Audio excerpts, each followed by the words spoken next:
ಅಚಿಂತ್ಯ ಜೋರಾಗಿ ನಿನಗ್ ನಾನ್ ಯಾರು ಅಂತ ಗೊತ್ತಿದ್ಯಾ ಇಲ್ವಾ ಅಂತ ದಿಶಾನ ಮತ್ತೊಂದ್ಸಲ ಕೇಳ್ದ. ಅವನೀಗ ಮಾತಾಡಿದಂತೂ ಜೋರಾಗಿ ಘರ್ಜಿಸೋ ತರ ಇತ್ತು. ಅದನ್ನ ಕೇಳ್ತಿದ್ದ ಹಾಗೆ ಇಷ್ಟು ಟೈಮ್ ಗಲಾಟೆ ಮಾಡ್ತಾ ಇದ್ದ ಬ್ಯಾಕ್ ಸ್ಟೇಜ್ ಫುಲ್ ಸೈಲೆಂಟ್ ಆಗೋಯ್ತು. ಯಾರೂ ಒಂದು ಮಾತಾಡದೆ ಸುಮ್ನಾಗೋದ್ರು. ಇನ್ಫ್ಯಾಕ್ಟ್ ಅವರೆಲ್ಲ ಉಸಿರಾಡೋಕೂ ಹೆದರ್ಕೊಳ್ಳೋ ಹಾಗಿದ್ರು. ದಿಶಾ ಒಂದ್ಸಲ ಡೀಪ್ ಆಗಿ ಉಸಿರು ತಗೊಂಡ್ಲು.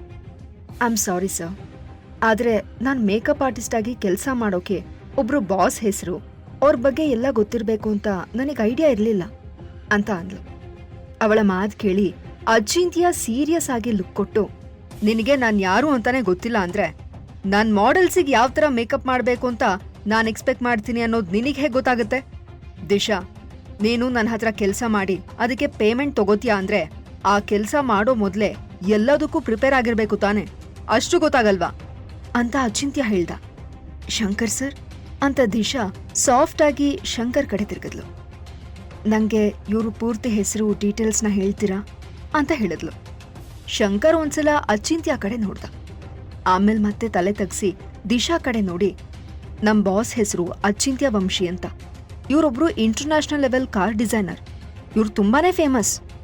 ಇವ್ರು ಮಾಡೋ ಡಿಸೈನ್ಸ್ಗೆ ಎಲ್ಲ ಕಡೆ ತುಂಬಾ ಡಿಮ್ಯಾಂಡ್ ಇದೆ. ಇವತ್ತಿನ ಆಟೋಮೊಬೈಲ್ ಶೋ ಇವರ ಪರ್ಸನಲ್ ಪ್ರಾಡಕ್ಟ್ ಎಕ್ಸಿಬಿಷನ್, ಅದ್ರ ಜೊತೆಗೆ ಇವರ ಸ್ವಂತ ಬ್ರ್ಯಾಂಡ್ ಕೂಡ ಇವತ್ತೇ ಲಾಂಚ್ ಆಗ್ತಾ ಇದೆ. ಇದು ನಮ್ ಸರ್ನ ಡ್ರೀಮ್ ಇವೆಂಟ್. ಈ ಲಾಂಚಿಗೋಸ್ಕರ ಇವರು ತುಂಬಾ ವರ್ಷಗಳಿಂದ ನಾನ್ ಸ್ಟಾಪ್ ಕೆಲಸ ಮಾಡ್ತಾನೆ ಬಂದಿದ್ದಾರೆ. ಹಾಗಾಗಿ ಸರ್ ಈ ಇವೆಂಟ್ ಬಗ್ಗೆ ತುಂಬಾನೇ ಇಂಪಾರ್ಟೆನ್ಸ್ ಕೊಡ್ತಾ ಇದ್ದಾರೆ.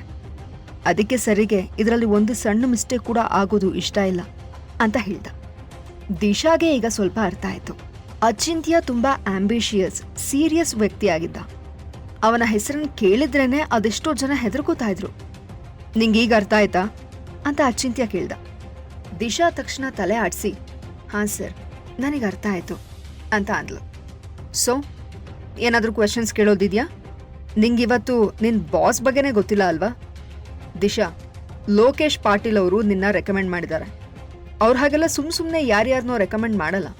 ಸೊ ಲಾಜಿಕಲ್ ಆಗಿ ಮಾತಾಡೋದಾದ್ರೆ ನಾನು ನಿಂಗೆ ಸ್ವಲ್ಪ ಕ್ರೆಡಿಟ್ ಕೊಡಬೇಕು. ಆದರೆ ಇದು ನನ್ನ ಇವೆಂಟ್, ಸೊ ಇಲ್ಲಿ ಎಲ್ಲಾನು ನನ್ನಿಷ್ಟದ ಪ್ರಕಾರನೇ ನಡಿಬೇಕು. ನಿಂಗೆ ನನ್ನ ರಿಕ್ವೈರ್ಮೆಂಟ್ಸ್ ಏನು ಅಂತಾನೆ ಗೊತ್ತಿಲ್ಲದೆ ಇದ್ರೆ ನೀನು ಅದು ಹೇಗೆ ಮಾಡೆಲ್ಸ್ಗೆ ಸರಿಯಾಗಿ ಮೇಕಪ್ ಮಾಡಕ್ ಸಾಧ್ಯ ಅಂತ ಅಂದ. ದಿಶಾ ಸ್ಮೈಲ್ ಮಾಡಿ, ಹಾಗಾದ್ರೆ ಶಂಕರ್ ಅವರಿಗೆ ನಿಮ್ಮ ಅವಶ್ಯಕತೆಗಳು ಏನು ಅನ್ನೋದು ತುಂಬಾ ಚೆನ್ನಾಗಿ ಗೊತ್ತು ತಾನೆ, ಸೊ ಅವರೇ ಮೇಕಪ್ ಮಾಡ್ಬೋದಲ್ವಾ ಅಂತ ಅಂದ್ಲು. ಅವಳ ಮಾತು ಕೇಳಿ ಅಚಿಂತ್ಯ ಕೋಪದಿಂದ ಕೈ ಮುಷ್ಟಿನ ಬಿಗಿ ಮಾಡ್ಕೊಂಡ. ಅಂದಹಾಗೆ, ಅಚಿಂತ್ಯ ಅವರೇ, ಇವತ್ತು ನಾನೊಬ್ಳನ್ ಬಿಟ್ಟು ಇಲ್ಲಿ ಬೇರೆ ಯಾರಾದ್ರೂ ಮೇಕಪ್ ಆರ್ಟಿಸ್ಟ್ನ ಕರ್ಸಿದ್ದೀರಾ ಬೈ ಎನಿ ಚಾನ್ಸ್ ಅಂತ ದಿಶಾ ಕೇಳಿದ್ಲು. ಅಚಿಂತ್ಯ ಕೋಪದ ಟೋನಲ್ಲಿ, ಏನೇನ್ ಮಾತಿನ ಅರ್ಥ ಅಂತ ಅಂದ. ನನ್ ಮಾತ್ಗೆ ಏನು ವಿಶೇಷವಾದ ಅರ್ಥ ಇಲ್ಲ ಸರ್. ಈಗ ಇಲ್ಲಿನ ಸಿಚುಯೇಷನ್ ನೋಡಿದ್ರೆ ಈ ಸೈಟಲ್ಲಿರೋದು ಒಬ್ಳೆ ಮೇಕಪ್ ಆರ್ಟಿಸ್ಟ್ ಅಂಡ್ ಅದು ನಾನು. ಹಾಗಾಗಿ ಕೊನೆಗೆ ಎಲ್ರ ಮೇಕಪ್ ಹೇಗಾಗತ್ತೆ ಅನ್ನೋದನ್ನ ಡಿಸೈಡ್ ಮಾಡೋದು ಬೇರೆ ಯಾರೂ ಅಲ್ಲ, ನಾನೇ ಅಂತ ದಿಶಾ ಹೇಳಿದ್ಲು. ಅವಳೀಗ ಹಂಬಲ್ ಆಗು ಮಾತಾಡ್ತಾ ಇರ್ಲಿಲ್ಲ, ಹಾಗಂತ ರ್ಯಾಶ್ ಆಗು ಮಾತಾಡ್ತಿರ್ಲಿಲ್ಲ. ಅವಳು ತನ್ನ ಬೆನ್ನನ್ನ ನೆಟ್ಟಗ್ ಮಾಡಿ ಅವಳ ಮೂಗಿನ ತುದಿಲಿದ್ದ ಬ್ಲ್ಯಾಕ್ ಗ್ಲಾಸನ್ನ ಹಿಂದಕ್ ತಳ್ಳಿದ್ಲು. ಆಮೇಲೆ ಗೋಡೆ ಮೇಲಿದ್ದ ಗಡಿಯಾರದ ಕಡೆ ಕೈ ತೋರಿಸಿ, ನೋಡಿ, ಇನ್ನು ಶೋ ಶುರು ಆಗೋಕೆ ಪೂರ್ತಿ 1 ಗಂಟೆನೂ ಟೈಮ್ ಇಲ್ಲ. ನಿಮ್ಗೆ ನಾನ್ ಮೇಕಪ್ ಮಾಡೋದು ಇಂಟ್ರೆಸ್ಟ್ ಇಲ್ಲ ಅಂದ್ರೆ ನೀವ್ ಅದನ್ನ ಡೈರೆಕ್ಟ್ ಆಗಿ ಹೇಳ್ಬೋದು. ನಾನು ಇಲ್ಲಿಂದ ವಾಪಸ್ ಹೋಗ್ತೀನಿ, ನಂಗೇನ್ ಪ್ರಾಬ್ಲಮ್ ಇಲ್ಲ. ಆಮೇಲೆ ನಿಮ್ ಬಗ್ಗೆ, ನಿಮ್ಮ ಅವಶ್ಯಕತೆಗಳ ಬಗ್ಗೆ ಚೆನ್ನಾಗಿ ಗೊತ್ತಿರೋ ಯಾರಾದ್ರೂ ಒಬ್ಬ ಮೇಕಪ್ ಆರ್ಟಿಸ್ಟ್ನ ಇಲ್ಲಿ ಕರ್ಸ್ಕೊಂಡ್ರೆ ಸರಿ ಹೋಗುತ್ತೆ. ಆದ್ರೆ ಇವತ್ತು ಮಾಡೆಲ್ಸ್ಗೆ ಮೇಕಪ್ ಅಂಡ್ ಡ್ರೆಸ್ಸಿಂಗ್ ಮಾಡೋ ಕಂಪ್ಲೀಟ್ ಜವಾಬ್ದಾರಿ ಏನಾದ್ರೂ ನಂದೇ ಆಯ್ತಂದ್ರೆ ಐ ಥಿಂಕ್ ನೀವು ಟೈಮ್ ಎಷ್ಟಾಯ್ತು ಅಂತಾನೂ ಒಂದ್ಸಲ ನೋಡ್ಬೇಕಾಗತ್ತೆ ಹೊರತು ನಿಮ್ ಬಗ್ಗೆ, ನಿಮ್ ಹೆಸರಿನ ಬಗ್ಗೆ ನನಗ್ ಗೊತ್ತಿದ್ಯಾ ಇಲ್ವಾ ಅಂತ ಖಂಡಿತ ಅಲ್ಲ ಅಂತ ದಿಶಾ ಹೇಳಿದ್ಲು. ಅವಳ ಆಟಿಟ್ಯೂಡ್ ನೋಡಿ ಶಂಕರ್ ಅಂತೂ ತುಂಬಾನೇ ಹೆದರ್ಕೊಂಡಿದ್ದ. ಅವನ ಮುಖ ಕಂಪ್ಲೀಟ್ ಆಗಿ ಬಿಳಿಚ್ಕೊಂಡಿತ್ತು. ಅವನ್ ತಕ್ಷಣ ದಿಶಾನ ಸೈಡಿಗೆ ಹೇಳ್ಕೊಂಡ. ಆಮೇಲೆ ಲೋ ವಾಯ್ಸಲ್ಲಿ, ರೀ ದಿಶಾ, ನೀವ್ ಏನ್ ಮಾಡ್ತಾ ಇದ್ದೀರಾ? ಅಚಿಂತ್ಯ ಸರ್ ಜೊತೆ ಈ ತರ ಮಾತಾಡ್ತಾ ಇದ್ದೀರಾ? ಅವ್ರ ಹತ್ರ ಈ ರೀತಿ ಮಾತಾಡೋಕೆ ಎಷ್ಟ್ರಿ ಧೈರ್ಯ ನಿಮ್ಗೆ?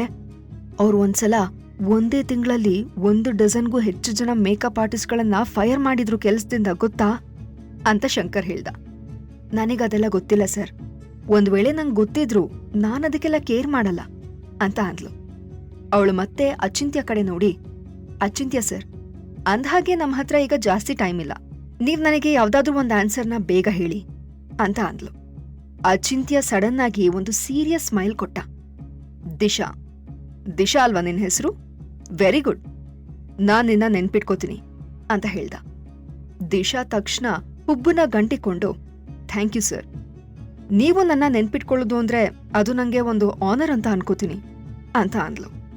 ಅವಳ ಮಾತ್ ಕೇಳಿ ಅಚಿಂತ್ಯನ ಕತ್ತಿನ ನರಗಳೆಲ್ಲ ಒಂದ್ಸಲ ಬಿಗ್ದಾಗಾಯ್ತು. ಅವನು ದಿಶಾನೇ ಕಣ್ಣಲ್ಲಿ ಇರಿಯೋ ತರ ನೋಡ್ತಾ ಇದ್ದ. ಆಮೇಲೆ ಒಂದ್ಸಲ ಕೈ ಕಟ್ಟಿ, ಓಕೆ ಮಿಸ್ ದಿಶಾ, ನಿನ್ ಕೆಲ್ಸನ ಶುರು ಮಾಡು. ಇವತ್ತೇನಾದ್ರೂ ನಿನ್ ಕೆಲ್ಸ ಹಾಳ್ ಮಾಡಿದ್ರೆ ನಾನ್ ಲೋಕೇಶ್ ಪಾಟೀಲ್ ಅವ್ರ ಹೆಸರಿನ ಬಗ್ಗೆನೂ ಯೋಚನೆ ಮಾಡಲ್ಲ.